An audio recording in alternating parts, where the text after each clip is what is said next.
င်္ဂလာပါဆရာကကြောက်ကက်ယောဂနဲ့ပတ်သက်ပြီးပြောပြပေးပါဆိုပြီးပြောထားတာလေးရှိလို့ပေါ့နော်အဲ့တော့ဒီဗီဒီယိုလေးကိုဆရာပြောပြပေးမှာဖြစ်ပါတယ်အဲ့တော့ကြောက်ကက်ယောဂလို့ပြောရင်တော့နည်းနည်းလေးဆရာတို့ကပြောစရာကြီးများတာပေါ့လေနော်အဲ့တော့အလွယ်စပြောမယ်ဆိုရင်တော့ကြောက်ကက်ကဘာလုပ်ပေးလဲဆိုတော့နံပါတ်1စပြောပြချင်တာပေါ့နော်အဲ့တော့ကြောက်ကက်ကဘာလုပ်ပေးလဲဆိုတော့ဆရာတို့ကကြောက်ကက်ဒီခန္ဓာကိုယ်ရဲ့အညစ်အကြေးတွေပေါ့နော်အဲ့တော့မလိုအပ်တဲ့အညစ်အကြေးတွေဓာတ်တွေကိုဆရာတို့ကဒီအဓိကစီးတဲ့မှာဆွန့်ထုတ်ပေးတဲ့အစိတ်အပိုင်းပေါ့နော်တခြားအလုပ်တွေလည်းရှိပါသေးတယ်ကြောက်ကက်ကလုပ်တဲ့အလုပ်တွေဒါပေမဲ့အဓိကအားဖြင့်ခုနလောက်လေးသိထားရင်မစိုးဘူးပေါ့နော်အဲ့တော့စီးပုံမှန်သွားနေဖို့ဆိုရင်ကြောက်ကက်အလုပ်ကောင်းကောင်းလုပ်ဖို့လိုတယ်ပေါ့နော်အဲ့တော့ကြောက်ကက်ယောဂလို့ပြောပြီးဆိုရင်လည်းဆရာတို့ကကြောက်ကက်အားနေတဲ့ယောဂကြီးရှိတယ်နော်အဲ့တော့ယုတိရဲ့ကြောက်ကက်ကအလုံးမလုပ်တာ acuteပေါ့နော်အကောင်းကနေယုတိရဲ့ကြောက်ကက်ကအလုံးမလုပ်တဲ့ acute kidney injury ဆိုပြီးတော့ယောဂရှိတယ်ဒါမှမဟုတ်နာတာရှည်ကြောက်ကက်ယောဂကြီးရှိရပေါ့နော် chronic kidney disease တွေရှိတယ်အဲ့လိုပဲနောက်ထပ်ကြောက်ကက်ယောဂကြီးအများကြီးရှိပါသေးတယ်နော်ဟိုမှာကြောက်ကက်မှာအရေးအိပ်ဖြစ်တာတို့ကြောက်ကက်မှာ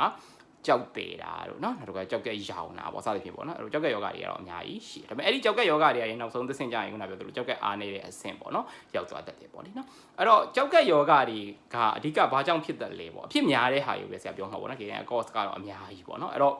့ကြောက်ကမှာအဖြစ်များတဲ့ယောဂတွေကစီးကြိုသွေးတူးတွေပေါ့နော်စီးကြိုယောဂတွေသွေးတူးယောဂတွေကိုသိချမထိန်ရင်ကြောက်ကထိနော်နောက်တစ်ခါကျတော့ဆေးတွေထဲမှာအထူးဖြင့်အကိုက်ခဲပြောက်ဆေးတွေနောက်တစ်ခါတချို့တိုင်းဆေးတွေပေါ့သိချမသိတဲ့တိုင်းဆေးတွေကိုအဲ့လိုအရန်ကာရော်ကြီးတောက်နေတာမျိုးကိုက်ခဲပြောက်ဆေးတွေအရန်တောက်တာမျိုးမှာလည်းကြောက်ကထိတယ်နော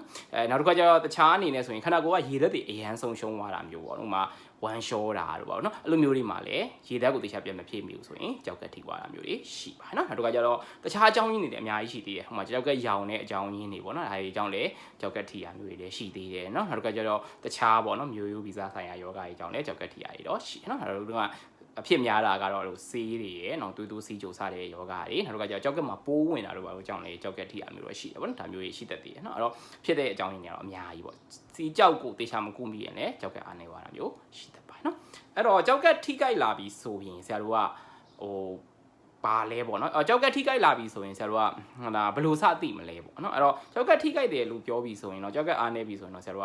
ကအစပိုင်းမှာသွေးစစ်ကြည့်မှသိတယ်သွေးတို့စီးတို့စစ်ကြည့်မှသိတယ်ဒီတိုင်းလက္ခဏာတွေသိမပြသေးဘူးပေါ့နော်ဒါအထူးဖြင့်နာတာရှိယောဂတွေမှာဆိုအဲ့လိုဖြစ်တယ်နော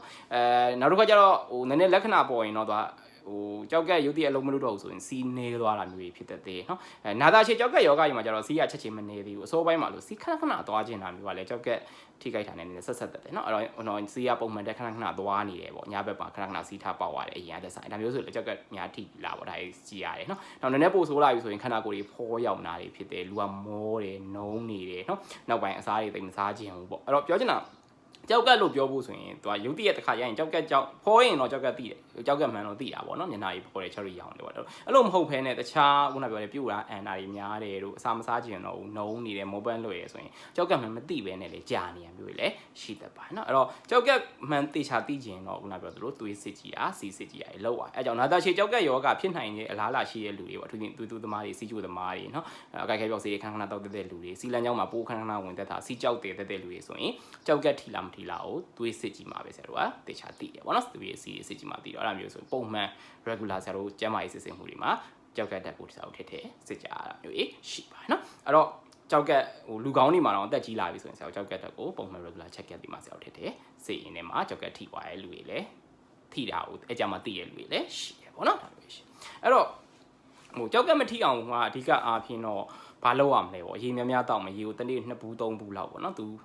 3 liter လောက်ပေါ့နော်အဲ့တော့1 liter ဘူးနဲ့ဆို2ဘူး3ဘူးလောက်ဆရာတို့ရေတောက်လို့ရတယ်နော်နောက်တစ်ခါကျတော့ကြောက်ကက်ထိနိုင်မယ်အဲ့လိုဘာမှမသိတဲ့ဆေးတွေအရင်မတောင်းနဲ့ပေါ့အကိုက်ခဲပြောက်ဆေးတွေအရင်မတောင်းနဲ့နော်တိုင်းဆေးတွေဆိုလည်းတခြားမသိပဲနဲ့အရင်မတောင်းနဲ့နော်နောက်တစ်ခါကိုမှသွေးတိုးလို့စီးကြိုလို့ယောဂရှိရလို့ဆိုရင်ဒါမျိုးတွေတခြားထိန်ဖို့လိုမယ်နောက်တစ်ခါခန္ဓာကိုယ်ဝမ်းပြက်ဝမ်းလျှောဖြစ်တယ်လို့ဘာလို့ဆိုရင်လည်းရေတခြားပြန်ဖြည့်ဖို့ပေါ့နော်အဲ့တော့ရေသက်ပြန်ဖြည့်ဖို့ဆိုဓာတ်စားတွေပါတောက်ဖို့ပေါ့နော်စာမိတာကြီးလိုမယ်နော်အစားအသောက်အနေနဲ့ဆရာတို့ကလည်းဆိုအငံလျှော့ရမယ်အစီအစိတ်များတဲ့အစားအသောက်တွေလျှော့ရမယ်ပေါ့နော်ဒါမျိုးကြီးအရေးကြီးပါတယ်နော်အဲ့တော့